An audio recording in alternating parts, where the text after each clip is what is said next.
quay mà nói rồi hiểu không? Chim vừa về ấy.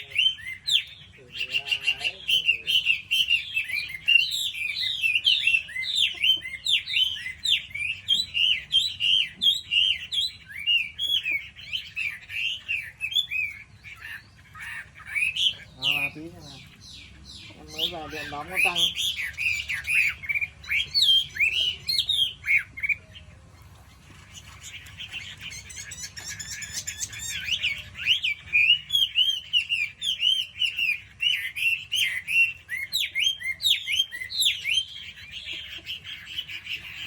Điện căng đét. Xuống cửa luôn.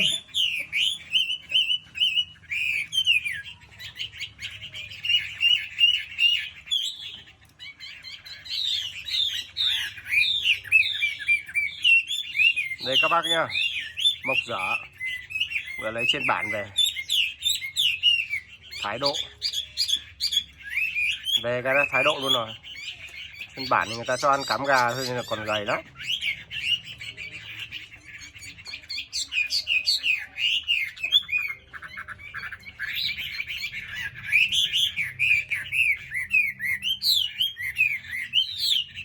Căng như châu điên luôn.